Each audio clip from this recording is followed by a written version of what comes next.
Salam Malaysia Madani, berita semasa 3 bersama saya Vimala Kasturi Virasami.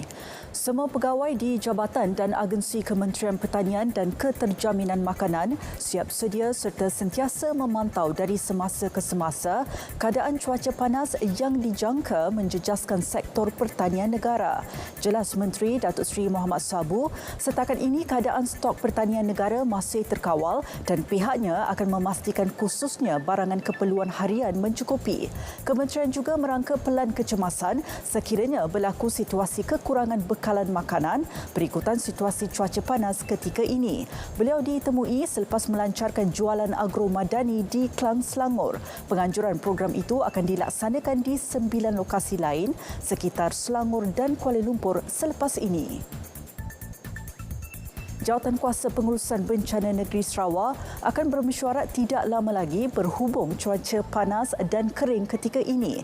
Menurut Timbalan Premier Sarawak, Dato' Amar Douglas Unga Embas, mesyuarat itu akan memberi tumpuan perbincangan dan usaha pencegahan kejadian jerebu.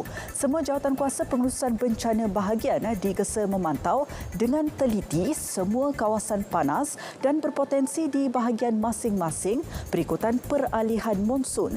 Persediaan sewajarnya perlu dilakukan bagi menangani kejadian kebakaran dan masalah lain yang berkaitan. Rakyat dan pihak industri perladangan juga diminta tidak melakukan sebarang pembakaran terbuka. Pertubuhan koperasi digesa segera merebut peluang menceburi bidang agro makanan dalam usaha meningkatkan sekuriti makanan negara.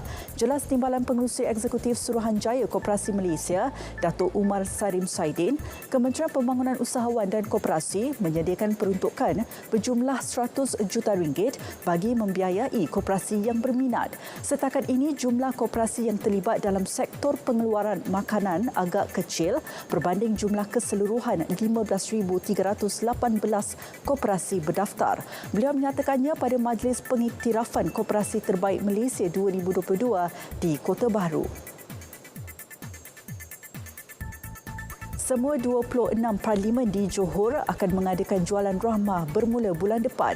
Exco Pelaburan Perdagangan dan Hal Ehwal Pengguna, Lee Tin Han berkata, ia akan dijalankan 2 kali setiap bulan.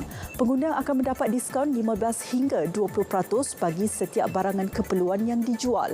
Lokasi dan tarikh berubah-ubah bagi menarik kehadiran lebih ramai pelanggan. Beliau berkata demikian ketika melancarkan skim harga maksimum musim perayaan di Johor Bahru. Menerusi tinjauan, kerajaan negeri memberi jaminan harga ayam kekal dan terkawal untuk kegunaan sepanjang musim perayaan ini.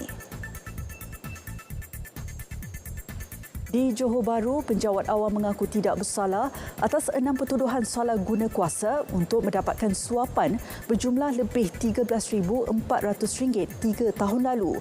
Tertuduh Nurul Syahira Omar membuat pengakuan di hadapan Hakim Dato' Ahmad Kamal Arifin Ismail. Mengikut pertuduhan, dia didakwa menggunakan jawatannya sebagai pembantu tadbir kerani pengoperasian di Jabatan Pengairan Saliran Daerah Mersing untuk mendapatkan suapan dengan mengemukakan sebut harga Amir Baraka Enterprise melalui dokumen kajian pasaran. Sebut harga terbabit antaranya bagi membekalkan alat ganti bagi kenderaan, kelengkapan pejabat, kenderaan jabatan, alat serta kelengkapan elektrik dan elektronik. Tertuduh diikat jamin RM7,000 dengan seorang penjamin.